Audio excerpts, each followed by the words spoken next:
Good morning to day 175. 175. I actually now starting to feel like the character out of Groundhog Day. I really am. One, the jobs have been going on forever. Two, especially the last week and a half of us waiting for the pool. Every day we just seem to be doing the same sort of things. And nothing really new to report. So I do apologise for not giving you anything meaty to get your teeth sunk into. Today, very, very similar to yesterday. We're going to be finishing off the boxing on front of the pool. I've spoken to the pool man this morning. It's only 20 to 8, but I spoke to the pool man earlier. He said crack on with scratch coating the whole pool. He seems to feel he might be able to get some black diamond bright. If he does that, that'd be amazing. At the moment, what I've said, what we're trying to do is look at making our own, because there's a lack of diamond bright around the world apparently, certainly in the colours I'm looking for. We've thought about making our own black or charcoal plaster, adding our own waterproof. We found a really good waterproof guy on the island, adding our own waterproof, adding our own charcoal colour, and then mixing it and applying it ourselves. That would be also the cheapest option. But it was mainly driven by there being a lack of diamond bright in the world, let alone on the island. So, but anyways, called me this morning saying crack on when you're finished to get the scratch coat done. He seems to feel he might be able to go order for some black diamond brights. If that's the case, then depending on what the price is going to be, I think it works out around about 5-6 a square foot or yard. Don't know. But anyway, it'll be expensive. But it'll be cheaper than tiles. And it's designed for swimming pools. So rather than me testing my own and potentially having an issue a year, 2 years, 3 years down the line, it would definitely be the best option if we can get it. So yesterday the guys started doing the boxing on the inside, as you can see, at the line that it needs to be. The pool man has got to obviously cut out this drain here, and obviously then we've got to plaster the whole thing, fit all the pumps. So there's the diamond bright, as far as I'm aware, has to be applied and then water has to go over it very quickly. So I assume that you would land up putting all the pumps in, all the electrics in, all of the pipe work. You would do all of the legwork first, and then you would plaster, and then you would fill. That's what I'm assuming. So in all fairness, with what I have on my plate at the moment, the swimming pool is the least of my concerns. If we can get it going at the same time and we can afford to do it, then great. But without being rude to my family, I really don't give a damn about swimming. We have the biggest swimming pool in the back garden that we can take advantage of if we want to. The main thing for me is I just wish these clouds and this weather would, being politely, piss off. As I said yesterday, it would have been absolutely ideal if we poured on Wednesday last week to have this weather, because it keeps the concrete cool and it helps the curing process. But at the moment, with us having FORMWORK up, getting wet all day, every day, it's pushing the wood to the limits.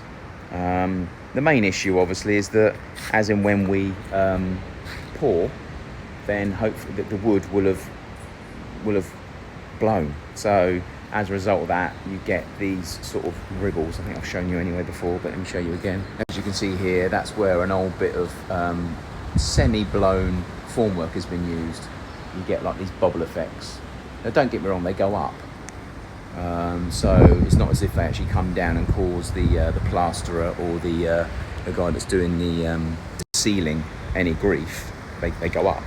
But obviously it just means you get closer to the steel. So it's not major. It's more about it being weak.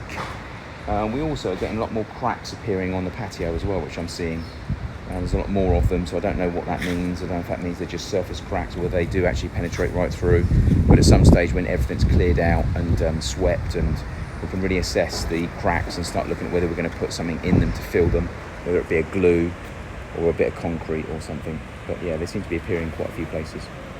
But today's goal really, again, same as yesterday, it's obviously trying to make sure the roof is 100%, just quickly going over and checking everything. The jacks are all done. We've got another 8 turning up today because we're 8 short. We've got a Hilti coming today, so we can actually crack on with doing some of the Hilti work. Yesterday we just did a few things around that we don't need to do, but we may as well do whilst we're a little bit at a loose end. So as I showed you yesterday, we plastered, we obviously boarded this and poured that with a waterproof concrete. We've plastered the inside with a waterproof plaster. What we've got to do now is obviously just pour all these holes today with waterproof concrete to ensure that that is all now 100% waterproof. The stairs have had a scratch coat put on So as and when Saturday happens and they're poured and the formwork can be removed, we can get all of that plastered around the side, around the front and around the other side as well, and then we can start backfilling all of this. All of the manholes here, I think, don't quote me on that, but I think they're all done. I don't think they scratch coat the inside blocks at the top. It's just obviously for the water levels, so they're all done. So that one's done, these two are done, that one over there's done, that one on the far side's done. I do mean to make a phone call today about the well, the suck well. I've not heard anything from them yet, so I need to chase that up. What else? We, at the front, obviously meant to have the plumber turning up to do the install, but apparently can't get the pipe work delivered until Friday. So we were going to get the mains put in. So the mains is actually going to be coming from the front over here all the way down this side of the building to that corner. And at that corner it comes all the way down this side here into the back of this building. So it'll actually come in to the basement down here where the water tanks will be held. And then in the patio here, there's a conduit going all the way along. I'm trying to do this on the camera. Where that board is, there's a conduit going all the way along there. Then it comes out inside the basement. And then it comes this way, all the way down into that corner there, downstairs. So running the mains in means that we can actually pressurise the system properly, and we can also fix the pipe to the wall over there, and then start backfilling, getting the levels done as well. So it's not something we have to do desperately at the moment, but getting the mains in is just another main thing ticked off.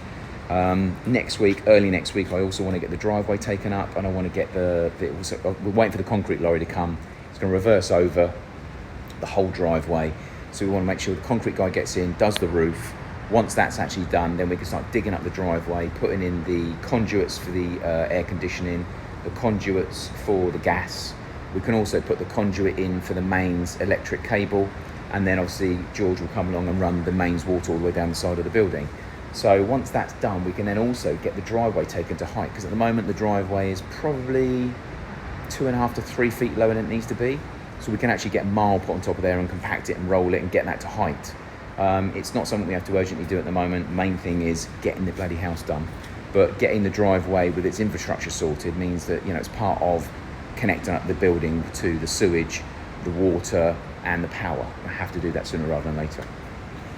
But in here, obviously Saturday, as I said, the pour's going to take place.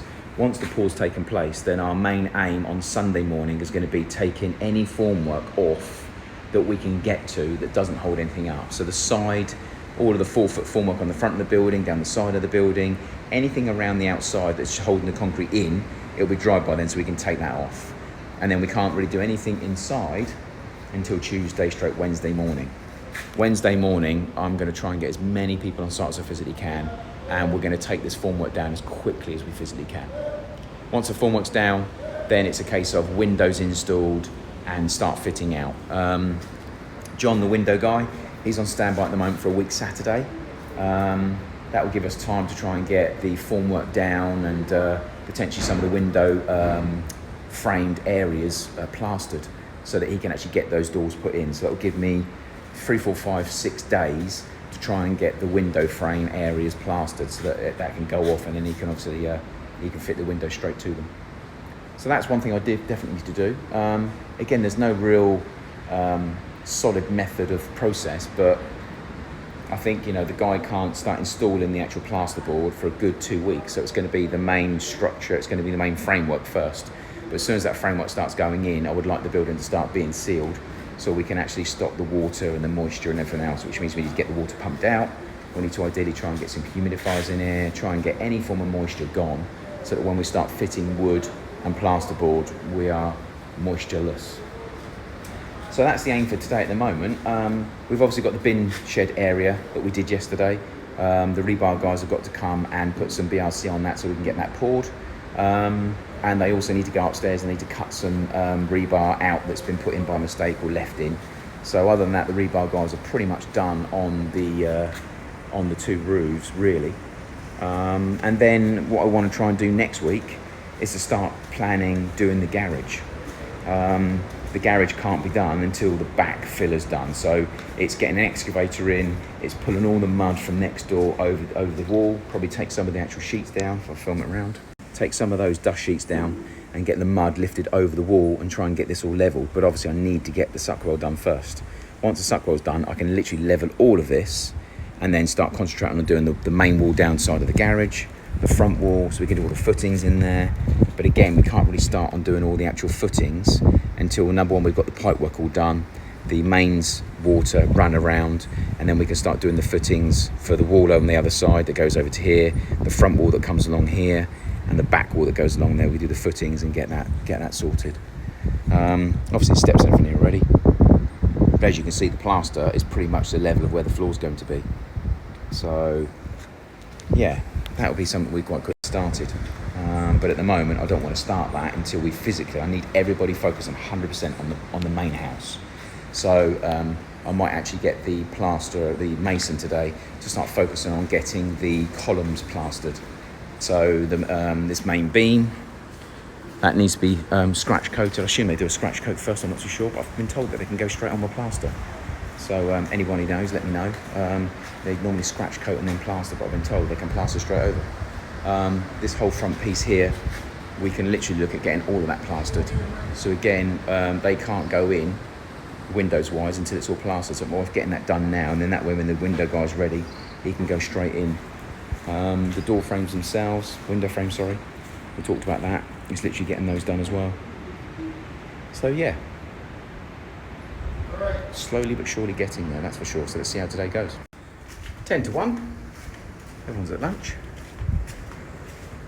Sun's out, thank God. Rain is prevented for a little bit, thank God. We've got one of the windows in. Got quite a big gap all the way around it, let me show you. So we've obviously miscalculated somewhere. We have the plaster that's got to go on the inside, obviously, so there's probably 1/2 inch of plaster that's got to go around there. But we've got a good 1.5 inches minimum. I'll have to get a measure on it, but it looks like about 1.5 inches, kicking on 2 inches on this side. I haven't balanced it properly yet, but that's a big gap to have all the way around a window. So obviously we're going to have to take that down with some plaster, and then we'll fix that back into the plaster, so that's going to have to be done. Then we also need to look at whether they sit on the floor, whether they're up in the air, and then we get some form of slope down, because as you can see, the way I want them done, I want them recessed in further, so there's a wider gap on the outside than there is on the inside. This wall is also going to have roughly 1 inch of boarding on it as well, 1.5 inches of boarding. So by the time the door finishes, you can land up with probably about 2.5 inches on the outside. So I need to look at whether we want to try and bring this a little bit further over in line with here, because then we're going to have the board coming on top of here. So I think that's probably what I'll do. But anyway, either way, these will come out. All of the inside window frames will be boxed and boarded, boxed and plastered, sorry. So that will take up some of the gaps, so I need to look at that. So what we need to do now is maybe take it around to the other windows and just ensure we've got the right gaps and see if they're going to be roughly the same. If they are, then we know we've got the same solution for each one that's needed. Amazing windows, by the way. Got them from England. These are the new tilt and turns. I mean, if you see the actual recessed handle, that you used to have a handle here where you press a button in and pull it around and this way and then all the way around. These ones are actually inside the door frame. Look. Amazing. So they're going to be nice when they're fitted, that's for sure. So with the individual that's going to be building all the wardrobes, he's seen the state. Again, like everyone else says, we've got no chance of being done for Christmas. But we love a challenge, don't we? So we are definitely going to get this fitted out. We've got the pool going ahead Saturday. We are literally going to be trying to get this formwork down Wednesday so we can start fitting out Wednesday onwards. So Wednesday being, what is the date? So it'll be the 4th, 5th, 6th, 7th, 8th. We can start fitting out on the 8th. Gee, that's going to be tight. It's not even going to give us 2 weeks, is it? Let's see how it goes. You know, if we can try and get the ceiling up in here, I can start fitting the kitchen. The doors can go in as of the 10th. Front windows, side windows, rear windows. Obviously, sliding doors on this side, bifolds on that side. The windows I just showed you on the other side. So it's possible. It's possible that we could get it sealed and we could be living in it by then. It might look awful. Certainly outside is going to look awful. But that's what we're aiming to do. So we'll see. We'll get the 3-foot window out in a minute and try that one as well to make sure that the hole is as it should be. I think I thought we allowed 1.5 inches. But again, 1.5 inches maybe is a bit too saggy. By the time you actually put, 1/2 inch, 3/4 inch of plaster on there, you are still left with the best part of 3/4 inch. So maybe that's a bit too much, but either way, we'll get it sealed from the outside. Even if we have to push it over to one side and board out one side, that'll be quite straightforward to do. But here, they don't like wood. Termites, number one, and moisture. And damp air, number 2. So yeah, either way, don't use wood if you can help it. So other than that, that's pretty much where we are today. The guys have actually been over in here again today. I'm not too sure what they're doing. They might be pouring the floor, but again, I can't see them doing that, just purely because you've got the drainage to sort out in there first. But they've been in here, so I think they've been pouring the holes. Oh, they have. They've done the floor. Okay. The bore holes are being poured. There's a few more of those done, and we've also got the concrete base in as well.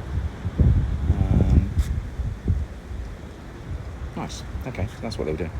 All right, so that's been done. So again, it's just edging along little tiny things that we would normally do later. We have a slight space in between what we need to be doing, so we might as well try and fill it if we can. Roof is pretty much done now. It's just waiting for Saturday, so it's just tick tock waiting. And obviously what I'm trying to do in here is obviously try and get the windows fitted in the next week so we can try and get it sealed, stop the water and moisture coming in, potentially get a humidifier in here so I can actually get as much moisture and wetness out of the basement and in here as possible. I want the plasterboard and everything to be going in, so we need the driest environment possible to ensure that the plasterboard doesn't absorb in any form of moisture and just ruining the job that we're trying to achieve. So I doubt they even do humidifiers on the island. It'd be worth finding out. I'm sure they do. But yeah, humidifier in Barbados. They'd be like, really? What do you want a humidifier for? It's 30 degrees all the time. So we'll see. We haven't had the water pipes delivered yet to get the outside water done. And as a result, the plumber's not come to also finish off the external drainage either, so that's a bit of a pain in the arse. So I should be stalking him in a minute to try and get him to get his finger out on that. But apparently the outside pipe work for the mains water is not being delivered till tomorrow. Again, the pipe work's bloody long, so you need them to deliver. I would have taken a little chimney, but they'd have to be in 3-foot slots. So, and then also once the roof actually is in this week and we can get the sand and everything out of here, then we can actually start marking out on the floors where the walls are going to go, the width of the walls, and we can actually then start bringing it to life. But yeah, we are going to have some long days, that is for sure. We've got some long days coming. We, as of Wednesday morning, I can see us turning into 12 to 14 hours a day. So I'm going to get some temporary lighting put in here from the electrician. And I want people in here, if I can, working as much as we can to get this thing done. So we've got from now until about the 20th of December to try and get this place as livable as possible. So that's the aim. So, and I just feel at the moment we're burning time. Every time we're standing around waiting for this pour, it's just wasting time we don't have. But anyway, that's life. Let's see how the rest of the day goes. Okay, so I bought the guys a new toy. The Beast of a Hilti. So we've had to change out. These pieces here were over-concreted. So it was meant to go around here, but this was probably around about 2 inches. As was here. As was in the corner there. And this one's actually down in the ground. It's not meant to be, it's meant to be up. So this bit was the same.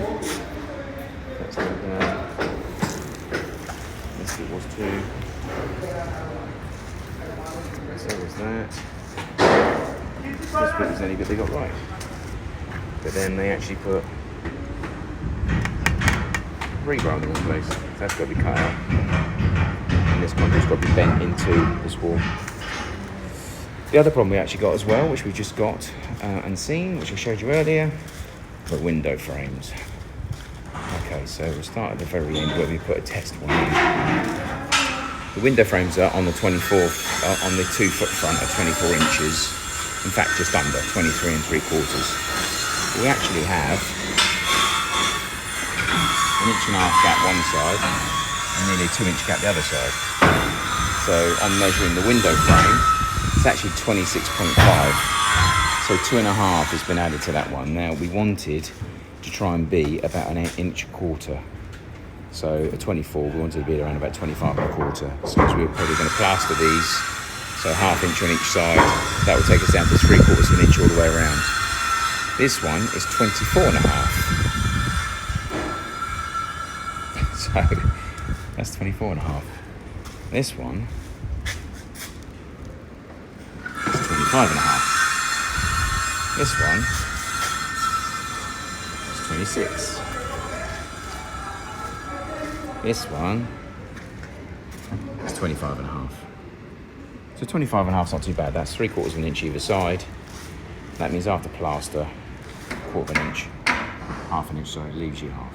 This is a 3-foot window, inch either side, 38. Not too bad, but in an ideal world, 1/2 an inch plaster, both sides, leaves you 1/2 an inch to play with either side. That's fine. Again, 27 inches for a 24-inch window. And then again 36, and we actually got a 38. Again, same thing, 1/2 inch of plaster either side, leaves us 1/2 inch either side. That's not too bad. I think we've got the same problem with the height as well. So what we're going to have to do now, here they call it rodding. Basically a bit of batten that goes on here, 3x1. And you hang it out the depth that you want it to do. You do the same on the other side, you do the same on this side, and then you plaster in between all the way out. They call it rodding. You learn something every day. So when he said, I think we need to put rods there and plaster, I was like, rods as in rebar and fill with concrete? No. So I'm getting it right, okay. So each one of the door frames, all of them are the same, so window frames are. So we need to do that with all of them. You need to fill and prep. And we've also got to do things like, in order to get this wall nicely done, then clearly this box frame that they've done wrong, obviously really should be chiseled back, all of this should be taken off all the way up really, but obviously it's just a big job. So nails in the walls need to come out, because obviously they're just going to corrode and rust. So we've also got extra props that have turned up. So we've got 6 extra props that are going into this end to make sure we're all nice and supported up in the air. And I think they discovered there was 2 short somewhere else, so they've ordered another 2 and they want to put them in somewhere. Not too sure where that is. But one thing I can tell you, this is our living room. And this time of year, I mean, I don't know what the temperature is. I would say that the temperature is 26 to 28 maybe. But as you can see, the sun coming through, that overhang really does protect the blaring sun in here, but it lets the light through. It's absolutely stunning. So I can see myself sitting on the sofa, chilling out in the afternoon, watching the sun going down, reading a damn good book. That's one thing I can see. Who am I kidding myself? I'll be sitting down, kids running everywhere, bombing in the pool, dad come in the pool every 5 seconds. So anyway, that'd be awesome. But again, this time of year, the sun is absolutely gorgeous. When it stays out, obviously. It's not massively hot, it's certainly warm, that's for sure. But it is absolutely stunning. It's a nice breeze, a little bit of dusty cloud, and enough sun to make it absolutely gorgeous. So if the rain could just hold off, that would be absolutely perfect. Smithy is down getting into the irrigation tanks, just trying to get those pumped out. We've also got to do the same for the pump room as well. More rebar's gone on the roof today as well. We've added some 1-inch beams to come over this column here. This is where the main column is. We've actually got some 1-inch beams coming out to here as well to try and help that support, because it is a big overhang. I want to make sure they get that done. Obviously we finished off plastering down here. Quickly show you that. So the floor is now nice and plastered. I'm not too sure what's happened with that wall bit there. Don't know why it looks like that, but anyway it does. So that's all been laid, which is all good. I'm not too sure if they've run it to where the drain would be. That's one thing I didn't ask. Hopefully they have. We've also had the company out to give us a quote to do the well today, so they're going to try and squeeze us in. If we want to block the square ourselves like this, but on steroids, so block the hole out like this in here, and then they drill all the way down, bore to the water. That's 2,700 Bayesian. But if you want them to do the whole thing where they bore all the way through, they put the concrete tubes all the way down, and they put the concrete lid and everything on, it's 7,500. So again, anyone that's looking to do that, that's the prices, if that helps you out. Steps need to be sprayed. Got some Osmo coming tomorrow. I've been up on the roof doing that this afternoon, which I'm going to take you up and quickly show you in a second anyway. But I need more, so I've ordered another 6 tubs, 100 a pop. Yeah, and I'll take you up and I'll show you the roof. Okay, so it's been a while since I've been up on the roof to give you an overview, so you can now see the absolute immensity of it. Let me get you up here and show you. So first of all, I've been spraying up here. So you can see the colour now is very dark, very black. I've been spraying that with a treatment, mainly down in the beam areas to make sure the beams are good. These little wooden spikes are showing that we're going to go for 7.5 inches to here, and then it's going to drop down to 6 inches. Here's all the conduits that the guys were putting in the other day. So these are the ones going through the beam down into downstairs. So that's basically the electrics, as far as I'm aware, that are coming up through the beam. The power's going down. This is obviously for the walls. Some of it's for lights. Some of it's for power to the lights. These 1 inch, 3/4 inch beam rods here, we've had those put in today to try and help again the overhang hold up, because that is a mega load of weight. As you can see, we've had them put all the way along, 3/4 inch, 3/4 inch, 3/4 inch, 3/4 inch, all the way over to here. And then downstairs we've got the main beam. So as you can see, this is inch steel going all the way through, and then here they splice them together to come over here to go through the actual main beam itself. So that's now connected through the main beam, which is downstairs. I want those also taken over there. So in an ideal world, rather than putting these short stumpy ones in, what we should have done is, which I will ask them to do, is to take extended ones from here all the way through and splice them here back to there. So I want another 5 foot put on these inches, so that if anything, those inches are also, this beam, as you can see, is 24 inches wide. But if we can try and get that spanning over as well, just to help that stay up, that would be 10 times better. So we're going to try and we're leaving it for a couple of days, but we're going to get this Gorilla Tape put down to ensure we can protect. So I'm going to go and get a load of that in the next day. You see some of this is black as well. I've been spraying away, so I've gone through the main beams. This is again main beam going through the back of the house. So I've gone through and sprayed that as well. This isn't as solid as it should be. That should be more solid. All the way around the front here, I've obviously sprayed to get this all back to black. I ran out about here, so I need to carry on getting more in a minute. But yeah, so as you can see, the roof itself is absolutely enormous. Yeah, the roof is massive. So the concrete I'm having put in and the depth we're having, we can actually stand up here and do what we want up here as well. So not that we will, but I may very well come up with some creative way of putting a staircase at the back that enables us to come up here and sit and look at the sea of an evening if we want to. Again, more conduit. This is electrical. And again, the 3/4 inch bars going across. The 3/4 inch bars here, by the way, weren't spec'd up by the engineer. They were something that the site manager decided to do. He said, I just don't understand how you can have all of that weight there just on small rebar. And he's right, it doesn't make any sense at all. So all of those bars need to be turned upwards and tied together. So they need to hurry up and get that done. And they need to be away from that boxing by at least 3 inches. It's one thing they keep doing. They keep on going too close to the surface. So that's another thing I've got to do. Sorry about the wind. Again, like here, this has all got to be 3 inch smocks, not 2 inch. All got to be 3 inch all the way around. I was told this was done. This is clearly not done. So we've got to get 3 inch smocks all the way around here. The downside to it being 3 inches is that it pushes the actual steel closer to the inner boxing. So I understand, but I'd rather have the inner boxing jeopardised and the front safe, rather than going ahead with 2 inch smocks like that. I think they're 2 inches. Where are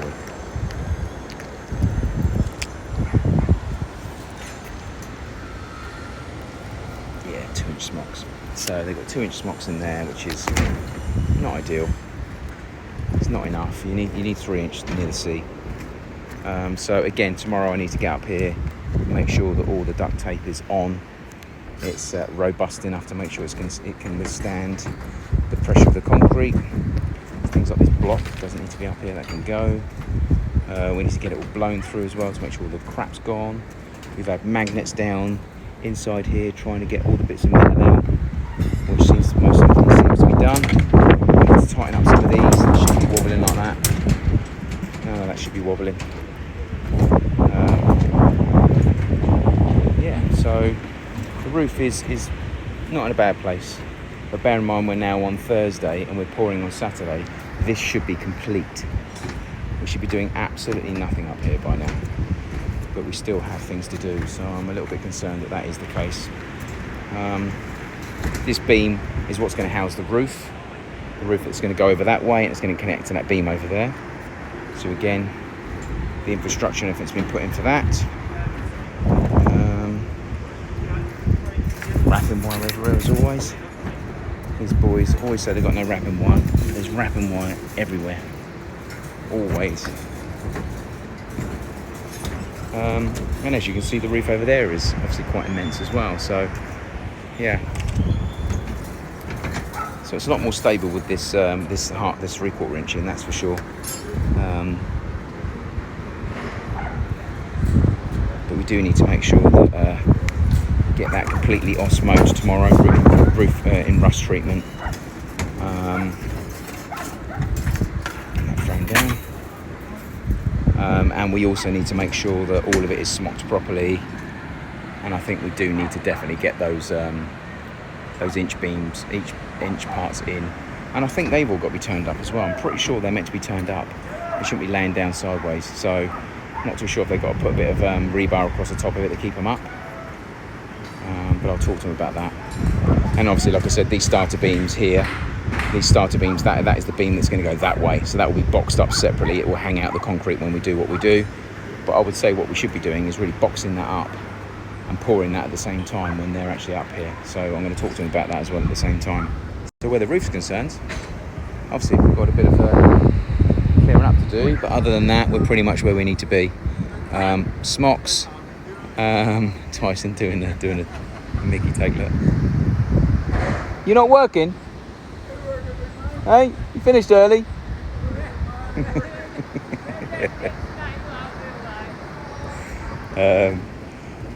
So anyway, yeah, we've got to re-smock. We've got to make sure all the smocks are in, because again, down here, none of the smocks are touching the side.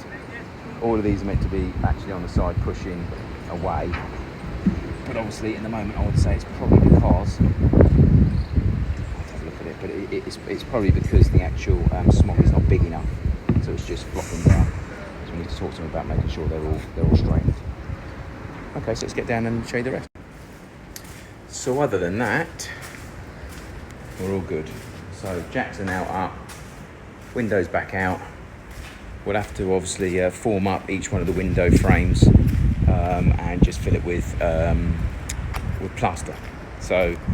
And that'll be fine. So that will save us doing that. I'll try and see if I can get a white plaster that saves us painting it. The guys finished off this, but the beam has to be reset. So they've actually got this in on all levels. So this is going to be chased along. So that's got to be boxed along here, as over there has been done. This is good, but the beam itself, even though it's lowered, it's still not low enough. Ideally, we need to have 2 to 3 inches on that, so we might have to take that beam out and redo it. The blocks are now 4 all the way around, so the beam's ready for the front. Yeah, pool's emptied again. God, stop filling the bloody pool. We're not ready. Better things to be doing than keep emptying the frigging pool all the time. And we also pumped some water out of here again today as well, so water out of there. Wood's covered up. It's going to have to be pulled out and set back up again tomorrow, because obviously we've got to set up the scaffolding at the front.